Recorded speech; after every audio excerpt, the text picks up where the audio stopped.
Hi అండి, welcome back to కథల పొదరిల్లు. ఈరోజు కథ అరగంట్ హస్బెండ్, ఎపిసోడ్ నెంబర్ 130. కథను రచించిన వారు చిన్ను గారు, వాయిస్ ఓవర్ మీ శ్వేత. ఇక ఇంకెందుకు ఆలస్యం, వీడియోలోకి వెళ్లే ముందు చిన్న లైక్ చేసి లైక్తో పాటు హైప్ ఇవ్వండి. కరణ్, తారా కాల్ లిఫ్ట్ చేయడం లేదు. ఇప్పుడు పెళ్లిలో ఉంది కదా, ఎలా లిఫ్ట్ చేస్తుంది? అయినా వాళ్ళు నాకు బాగా తెలుసు. ఆ డాక్టర్ దగ్గరికి తీసుకెళ్ళాం. ఇంకేం ఆలోచించకుండా వెళ్ళి బాబుకి ట్రీట్మెంట్ ఇప్పించి వాళ్ళని పంపించండి. అభి, యు నో వాట్, నువ్వు నన్ను అనడానికి, కొత్త కొత్త తిట్లు వెతకడానికి యూజ్ చేసే బ్రెయిన్ని కాస్త థింక్ చేయడానికి యూజ్ చేస్తే బెటర్గా ఉండేది. ఈరోజు హర్ష గారికి ఆ తారాకి పెళ్ళి అని నువ్వే చెప్పావు. పెళ్లి ముహూర్తం 10:40కి, ఇప్పుడు 10:30. అంటే పాప పెళ్లి పీటలపై ఉండి కాల్ అటెండ్ చేస్తుందా? లేదు కదా. నువ్వు కాస్త బుర్ర పెట్టి ఆలోచించు. నా బుర్ర తినకు ప్లీజ్. నీకు బాగా ఎక్కువైందే, అన్నీ అబ్జర్వ్ చేస్తున్నావు. ఏదో ఒక రోజు నాకు దొరుకుతావు. ఆ రోజు ఉంటుంది నీకు నా చేతిలో. అభి వాళ్ళు బాబుని తీసుకొని రాగానే నువ్వు హర్ష గారికి మెసేజ్ చెయ్యి. నన్ను అనే ఇంట్రెస్ట్తో నువ్వు మర్చిపోతున్నావు. హర్ష బ్రో కూడా పెళ్లి పీటలపై ఉంటాడు కదా, మొబైల్ చూస్తాడా? అభి, అయ్యో పిచ్చి పెరిగిందా? అందుకే నిన్ను నాకు దూరంగా ఉండేది. అభి, హర్ష గారు ఏం పెళ్లి చేసుకోవాలని ఆత్రంగా లేరు. అభి నాలాగా తారా పెళ్లి కోసం చూస్తుంది. అభి, నీలాగా? నాలాగా నేను మరీ పెళ్లి కావాలని నీ వెంటపడి పెళ్లి చేసుకున్నానా? అభి, నీతో టాక్ వార్ పెట్టుకోవాలంటే బాగా తిని ఉండాలి. కానీ నేను తినలేదు. కాసేపు క్వైట్గా ఉండు. బాబు రాగానే హర్ష గారికి కాల్ చేయి, సరేనా? ఇంకేం మాట్లాడకు ప్లీజ్ అంటూ దండం పెడుతుంది శాస్త్ర. ఆయుష్మాన్ బాబా, మీ వెంట ఆ చూపు దేవుడికే కదా దండం పెట్టేది. అంటే దీవెన దేవుడే కదా. అవునవును, కానీ నాకు నువ్వు 10 దేవుడు. పర్లేదా, ఒప్పుకుంటావా? చిచి, ప్రతి క్యాన్సిల్. దేవుడు ఫిక్స్ చేసుకో. నేను నీకెప్పటికీ పతి కాను, దేవుణ్ణి. ఎందుకే అలా గిచ్చావు? నీకేమైనా పిచ్చా? పిచ్చి మాటలు మాట్లాడితే ఇలానే ఉంటుంది. నా దగ్గర తిన్నగా ఉండు. రాక్షసి, అందుకే దీన్ని డెవిల్ అనేది. అబ్బా, ఎంత గట్టిగా గిచ్చింది. ఇంటికి వెళ్ళి ఫ్యాన్ తీసి చూస్తే కానీ తెలీదు ఇలా ఉందో ఏంటో. దీన్నేం చేయలేకపోతున్నా. అభి, వాళ్ళు వస్తున్నారు, కేర్ఫుల్. శాస్త్ర, ఇదిగో బాబు, మీరు ఇండిక్షన్ చేసి వెళ్ళండి, నాకు వర్క్ ఉంది. హే లిటిల్ హీరో, ఎలా ఉన్నావురా? నా మీద బెంగ పెట్టుకున్నావా? అంకుల్ ఆ రోజు వీడు నన్ను ఎలా ఆడుకున్నాడో వీడిని అంటూ బాబుని తీసుకుని ఏంట్రా చూపు అంటూ కళ్ళెగరేస్తాడు. అంతవరకు ఏడుస్తూ ఉన్న బాబు అభి మొహం మీద రక్కేస్తూ గిచ్చేస్తున్నాడు.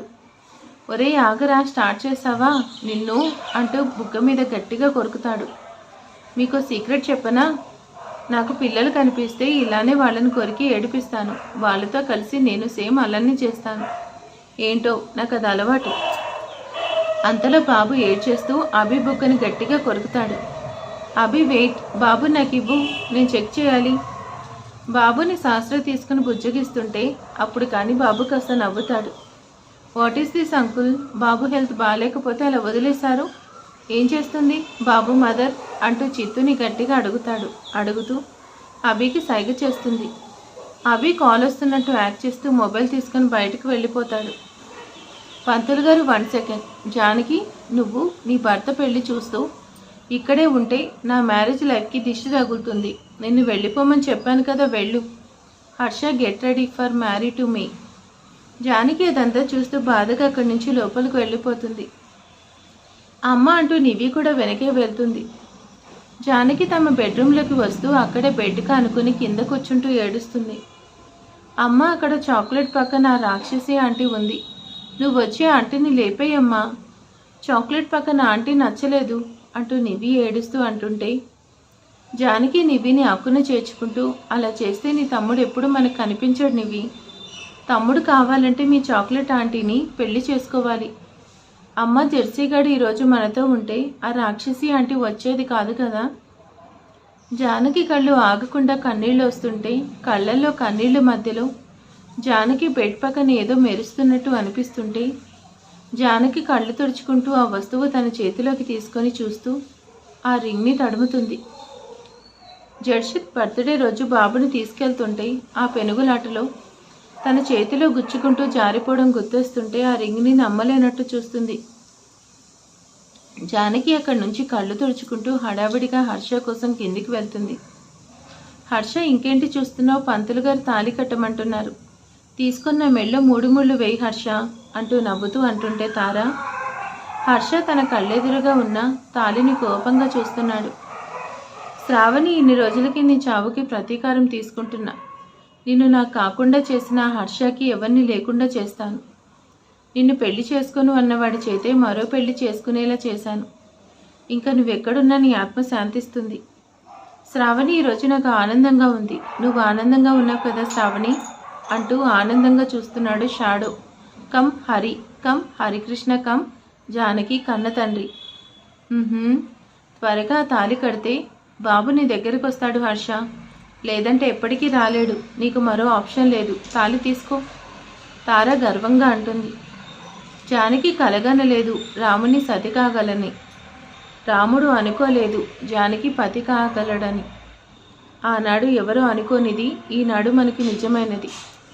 ఆ రామాయణం మన జీవన పారాయణం అంటూ మొబైల్ రింగ్ అవుతుంటే హర్ష మనసులో చిన్న ఆశ నిజమవుతుంటే హ్యాపీగా కాల్ లిఫ్ట్ చేస్తాడు. అవతల వాళ్ళు చెప్పింది విన్న హర్ష ఫేస్లోకి కాన్ఫిడెన్స్ అండ్ స్మైల్ వస్తుంటే కాల్ కట్ చేస్తూ తాళి కట్టు అంటున్న తార తాట ఊడేలా తన కోపం అంతా తగ్గేలా ఒక్కటి పీకాడు. నీకు పెళ్ళి కాదే, ఈరోజు చావు రాసుంది. అందుకే నాతో పెళ్ళి అని వచ్చావు. పద, నీకు పెళ్ళి నేను చేస్తాను అంటూ తార జుట్టు పట్టుకుని పైకి లేపుతాడు. హర్ష, నీకు కొడుకు వద్దా? నాతో పెట్టుకుంటే వాడు ఉండడు. అల్లుడు ఇంతవరకు వచ్చి ఇప్పుడు ఇదేంటి? ఆ తాళి కట్టేయండి, అప్పుడే బాబు దొరుకుతాడు. పర్లేదు మామగారు, నాకు నా కొడుకు ఇంపార్టెంట్ కాదు, ఇది చావడం ఇంపార్టెంట్. What not? ఇది ఈరోజు మిగలదు. మీరు చూస్తూ ఉండండి జరిగేది. నువ్వు పదవే, నీకు నేను పెళ్లి చేస్తాను. నెక్స్ట్ ఫస్ట్ నైట్ కూడా పెడతాను, పదవే అంటూ తార జుట్టు పట్టుకొని లాక్కెళ్తూ విశాల్ దగ్గరికి పిలుస్తూ ఏదో చెప్పి తారని తీసుకుని కారులో వెళ్ళిపోతాడు. హర్ష గారు, హర్ష గారు సార్ అంటూ అక్కడ ఏదో జరిగిందని అర్థమై ఆనందరావు వైపు చూస్తుంది. జానకి, చెప్పాను కదా, చిన్న అంత తేలిక ఓటమి ఒప్పుకోడు. బాబు ఎక్కడున్నాడో నిజం తెలిసే ఉంటుంది. నువ్వు కంగారు పడకు, ఈ పెళ్లి జరగదు. మన ప్రాబ్లం సాల్వ్ అయినట్టే. ఓటమి ఒప్పుకొని హర్ష గురించి అంత తెలిసిన జానకి కూడా ధైర్యంగా ఊపిరి పీల్చుకుంటుంది. అభి లోపలికి వస్తేనే సింబల్ చూపిస్తూ చిన్నగా నవ్వుతాడు. సహస్ర కూడా హ్యాపీగా ఊపిరి పీల్చుకుంటుంది. సహస్ర, త్వరగా ఇంజెక్షన్ చేసి వెళ్ళండి. లాయర్ గారు, బాబు కండిషన్ చూసారా? ఈ టైంలో ఇంజెక్షన్ చేయకూడదు అంటూ టైం కిల్ చేస్తూ బాబుతో ఆడుకుంటూ ఉంటుంది. అభి కూడా జాయిన్ అవుతూ తనకు డౌట్ రాకుండా చేస్తున్నాడు. ఉఫ్, వీళ్ళు వెళ్లకుండా ఉన్నారు. అక్కడ తార పెళ్ళి అయిందో లేదో, నా కొడుకు చావుకు కారణమైన వాడి బాధను చూడాలి అనుకుంటూ ఉన్నాడు చిత్తు. ఏదో అవుతుంది, ముందు చిత్రంజన్కి డేంజర్ అని మెసేజ్ చేయాలి అనేసి మెసేజ్ సెండ్ చేస్తాడు షాడో.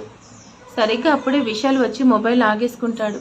విశాల్, సార్, ఇది మా సార్ ఆర్డర్. మన ఇంట్లో ఉన్న వాళ్ళందరి మొబైల్స్ తీసుకోమని చెప్పారు. ఏమైనా ఉంటే సార్ వచ్చాక అడగండి. జానకి అదేం పట్టనట్టు హర్ష కోసం వెయిట్ చేస్తూ బయటికి చూస్తుంది. హర్ష, నువ్వు చేసేదానికి నువ్వే ఫీల్ అవుతావు. నీ కొడుకు నీకు వద్దా? ఓసి నా నిత్య పెళ్లి కూతురా, నా కొడుకు ఎక్కడున్నాడో నువ్వే నాకు చెప్పేశావే.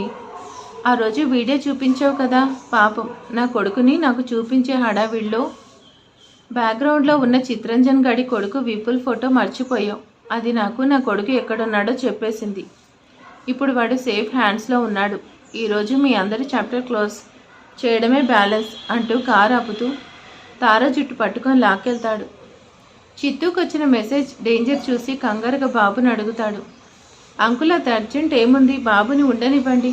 లేదు, మీరు వెళ్ళిపోండి అంటూ బాబుని లాక్కెళ్తుంటే అవి చిత్తూచే పట్టుకుంటూ, అంకుల్, చూడబోతే మీకు నిజం తెలిసినట్టుంది, ఇంకా మా యాక్షన్ తప్పదన్నమాట అంటూ చిత్తూ హ్యాండ్స్ని గట్టిగా పట్టుకొని వెనక్కి నొక్కేస్తూ పడేస్తాడు అభి. చిత్తూ పెద్దగా అరుస్తూ రమ్మని పిలిచేసరికి అక్కడికి కరణ్, ఉల్లాస్ అండ్ 20 మంది వరకు వస్తారు. అభి, హర్ష గారు వచ్చే వరకు మేనేజ్ చేయకుండా పెట్టుకున్నాం. ఇప్పుడు ఏం చేయాలి? మేము బ్రో అంత కాకపోయినా యాక్షన్ హీరోస్ అమ్మడు. అభి, దేకో మై యాక్షన్. వారేవా, నువ్వు ఆ రోజు గెటప్ వేసుకొని వచ్చావు కదా, నువ్వు ఇలా కంటే అలానే బాగున్నావా అంటూ వచ్చేవాడి మీద పక్కనే ఉన్న ఫ్లవర్ వాస్ తలపై కొడతాడు. మాట్లాడుతున్నా కదా, నాకు మాట్లాడడమే ఇష్టం, ఇంకా యాక్షన్ తప్పదు అంటూ తప్పు లేదంటే ప్రిఫర్ చేయను, నువ్వేంట్రా అంటూ ఇంకొకటి గుండెలపై కొడతాడు అభి. ఒరే బుడ్డోడా, ఇంత లేవు నీకోసం ఎన్ని చేస్తున్నా నన్ను కాదని ఆ డెవిల్ దగ్గర చేరిపోతావా? నీ అబ్బా, అక్కడ లిటిల్ హీరోతో మాట్లాడుతున్నా కదా, నువ్వేంట్రా మధ్యలో అంటూ వాడి చేతిలో వేళ్ళు వెనక్కి విరిచేస్తూ వచ్చే మరో ఇద్దరిని కొడతాడు. అభి బాబు దగ్గరికి వెళ్ళనివ్వకుండా ఒక్కొక్కడిని కొడుతుంటే సహస్ర అభిని చూస్తుంది. అభికి మాటలే కాదు చేతులు కూడా ఎక్కువే. బుజ్జి చూసావా, మీ అంకుల్ బాగా కొడుతున్నాడు కదా. హేయ్ బాబు నువ్వు అంటూ సహస్ర దగ్గరికి వస్తాడు ఉల్లాస్. సహస్ర ఫాస్ట్గా హ్యాండ్ బ్యాగ్లో పెప్పర్ స్ప్రే తీసుకొని ఉల్లాస్ కళ్ళల్లో కొట్టేస్తూ తన దగ్గరికి వచ్చే వాళ్ళని కొట్టేస్తుంది. ఉల్లాస్ అని అరుస్తుంటే జెర్సీగాడు చప్పట్లు కొడుతూ నవ్వుతున్నాడు. బుజ్జిగా నీకు బాగా నచ్చిందా, మళ్ళీ కొట్టనా అంటూ ఇంకా కొడుతూ నవ్వుతుంది సహస్ర బాబుతో కలిసి. ఏ డెవిల్, ఇక్కడ జరిగేదేంటి, నువ్వు చేసేదేంటి? ఫైట్ అవుతుంటే నవ్వుతున్నావా? నీకు సెన్స్ లేదే? అభి నీకు బుద్ధి లేదని నేను డైరెక్ట్గా అనలేను కదా అంటూ నవ్వుతుంది సహస్ర. ఒరేయ్, అదేమందో విన్నావా, నాకు బుద్ధి లేదంట అంటూ. అది నిన్ను అంత మాట అంది అంటూ వాడి కరెంట్ చేయి పట్టుకొని వెనక్కి పట్టుకొని కరెంట్ చెంపలు వాయిస్తున్నాడు. అది అంటే నన్ను కొడతావేంటి, వెళ్ళి దాన్ని అడుగు. నీ అబ్బా, అదేంట్రా అది, నేనంటే అనేస్తావా? అదంటే నాకు పెళ్ళం, నేనంటాను, నాకు ఆ రైట్ ఉంది. నేనంటే నువ్వు అంటావా? అదర్ లేడీస్ని అలా అంటావా? చెప్పు, సారీ చెప్పు అంటూ కొడుతున్నాడు. సారీ చెప్పాను కదా, వదిలే. నువ్వు చెప్తే సరిపోతుందా? అది నన్ను తిట్టింది, అది నాకు సారీ చెప్పాలి, దాంతో నాకు సారీ చెప్పించు. అలా కొడుతున్నాడేంటి, నాకు నొప్పిగా ఉంది. నీ వైఫ్ అంటున్నావుగా, నువ్వే అడుగు. నా మీద ఫైర్ అవుతున్నావేంట్రా? నా మీద ఈ అభిగాడి మీద ఫైర్ అవుతావా అంటూ నాలుగు పీకుతాడు. సరే సారీ, నువ్వు కాదురా అది చెప్పాలి. మేడం మీరు సారీ అంటే చెప్పండి, కొడుతున్నాడు, నొప్పిగా ఉంది. లైట్ తీసుకో, నేను సారీ చెప్తే టెక్కు చూపిస్తాడు. నేనేం చేస్తున్నా నేను చెప్పను. వైఫ్ హస్బెండ్కి సారీ చెప్పకూడదు, హస్బెండ్ మాత్రమే బ్రతిమలాడుకోవాలి. భయ్యా, అందరి పిల్లలు అంతే ఉంటారు, నువ్వు కొట్టుకో, నేనేం చేయలేను. నేను చెప్పేది అది వినక నువ్వు చెప్పేది నేను చేయడానికి నీకు ఎలా కనిపిస్తున్నానురా అభి అంటూ వదిలేస్తాడు. అభి నీ ఇగో తగలయ్యా, వాళ్ళు కొట్టడానికి వస్తున్నారు, లైట్ తీసుకో. వచ్చేస్తున్నారు అభి, అందరూ కలిసి కొడితే మళ్ళీ లేవలేవు. పిచ్చ లైట్ తీసుకో. I want sorry. Okay sorry అంటూ సహస్ర అనేలోపు ఒకడు అభి మీద చెయ్యెత్తబోతుంటే పట్టుకొని ఆపేస్తూ, సహస్ర నువ్వు సారీ చెప్తుంటే అదేదో నేను ఫోర్స్గా చెప్పించుకుంటున్నట్టుంది, కాస్త ప్లీజింగ్గా చెప్తే అమ్మడు ఆలోచిస్తా. అభి ఎక్స్ట్రీమ్లీ సారీ అంటూ సహస్ర అనగానే మిగిలిన వాళ్ళను మళ్ళీ కొట్టుకుంటూ వస్తున్నాడు. సహస్ర బాబుని తీసుకొని అక్కడి నుండి పక్కకు వచ్చేస్తుంది. అభి అందరినీ ఫినిష్ చేసేస్తూ అందరూ కింద పడేసరికి బాడీ స్ట్రెచ్ చేసుకుంటూ సహస్ర దగ్గరికి వెళ్తున్నాడు. సహస్ర బాబుతో ఆడుకుంటూ ఎవరో వెనకే వస్తున్నట్టు ఉండేసరికి పెప్పర్ స్ప్రే చేసేస్తుంది. ఆ డెవిల్ ఏందే ఇది, అమ్మ నన్ను చంపేయాలని ప్లాన్ చేసావా దీనమ్మ, ఏందే ఇలా ఉంది? అభి సారీ నువ్వు అనుకోలేదు, ఎవరో అనుకొని పొరపాటున బై మిస్టేక్ కంట్రోల్ చేసుకో. మంటగా ఉందా? ఆహా లేదే, సమ్మగా ఉంది. కాశ్మీర్లో ఐస్లో ఐస్ క్రీమ్ తింటున్నట్టు ఉంది, దూర తీరిపోతుంది, ఏదో ఒకటి చేయవే.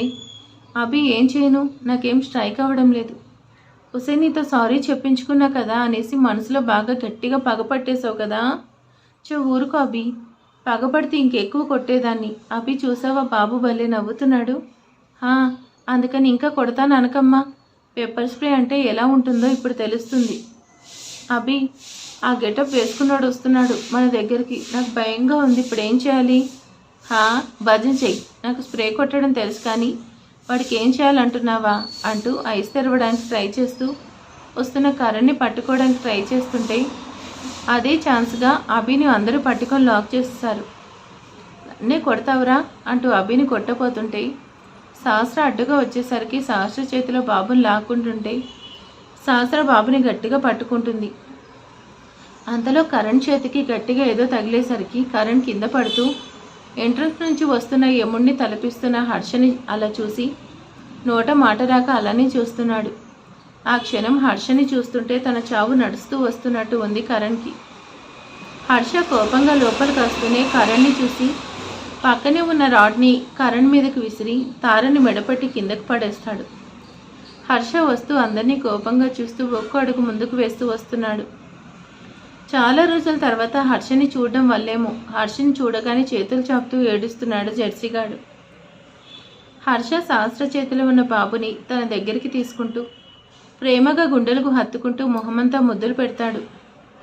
హర్ష చేతుల్లోకి వెళ్ళిన బాబు కూడా నవ్వుతూ హర్ష హత్తుకుపోయి కాళ్ళు చేతులు ఆడిస్తున్నాడు. ఈడియట్, నిన్ను చాలా మిస్ అయ్యానురా. మీ అమ్మ ఇంకా బాగా మిస్ అయింది. నువ్వు ఇక్కడ ఆటలాడుతున్నావా రాస్కెల్ అంటూ ముద్దుగా తిడుతుంటే హర్ష మొహమంతా రక్కేస్తున్నాడు. ఆ దొంగ నా కొడుక, అప్పుడే స్టార్ట్ చేసావా? మనం తర్వాత చూసుకుందాం, కానీ ఇప్పుడు పిన్ని దగ్గరికి వెళ్ళు అంటూ శాస్త్ర చేతికి ఇస్తున్నా వెళ్తాను అంటున్న బాబుకి ముద్దు పెడుతూ ఇక్కడ చాలా లెక్కలు బ్యాలెన్స్ చేయాలి నాన్న, మనం తర్వాత ఆడుకుందాం అంటూ తలడీ కొట్టగానే బాబు హర్ష చిక్స్ లీక్ చేస్తూ తన లవ్ ఎఫెక్షన్ అంతా చూపిస్తూ శాస్త్ర దగ్గరికి వెళ్ళిపోతాడు. బ్రో, వీళ్ళకి బ్యాండ్ బాజా భరత్ నువ్వే ఇవ్వాలి. జస్ట్ కొట్టి వదిలేశాను, ఇంకా పిక్చర్ నువ్వే చూపించు. నేను జస్ట్ ట్రైలర్ మాత్రమే చూపించాను. రేయ్, మీ డాడీని చూసేసరికి హుషారొచ్చిందా? ఇంకా మనం రిలాక్స్ అవుదాం పదరా అంటూ శాస్త్ర చేతిలో బాబు తీసుకొని నువ్వు బయటికి రావే, నీకుంది. నాకే పెప్పర్ స్ప్రే చేస్తావా? రేయ్, ఆ దెయ్యంతో మాట్లాడుకు. మనం ఒకటి. అది నాకు పెప్పర్ స్ప్రే చేసిందిరా, దాంతో మాట్లాడితే ఒప్పుకోను అంటాడు అభి జెర్సీతో. అభి ఆగు, నేను వస్తాను, వాడు నేను ఒకటి అంటూ అభి వెనకే పరిగెడుతూ వెళ్ళిపోతుంది. హర్ష అక్కడున్న వాళ్ళని చూస్తూ తన హ్యాండ్స్ కప్ మడత పెడుతూ రేయ్, మీకు నాకు పర్సనల్ గడ్జెస్ లేవు. నాకు కావాల్సింది నలుగురు మాత్రమే. వాళ్ళ కోసం ఎవరొచ్చినా నాకున్న తిక్కకి ఉంటారో పోతారో కూడా తెలీదు. నాకు మాత్రం వాళ్ళ ప్రాణాలు కావాలి. ఉంటారా పోతారా యాజ్ ఏ విష్ అంటూ ఒక్కొక్కరిని చూస్తున్నాడు హర్ష. హర్ష సంగతి తెలిసిన అందరూ కూడా వచ్చిన దాన్నే వచ్చినట్టుగా ప్రాణం ఉంటే చాలు అన్నట్టు పారిపోయారు. హర్ష పక్కనే కింద పడిన రాడ్ తీసుకొని తిప్పుతూ కరెంట్తో కొట్టడం మొదలు పెట్టాడు ఇక అందరినీ. ఇక నెక్స్ట్ ఎపిసోడ్ ముగింపు ఎపిసోడ్, అది రేపు వస్తుందా ఎల్లుండి వస్తుందో చూద్దాం. ఓకే, ఈరోజు ఎపిసోడ్ ఎలా ఉందో ప్లీజ్ కామెంట్ చేసేయండి, లైక్ చేయండి. Thank you.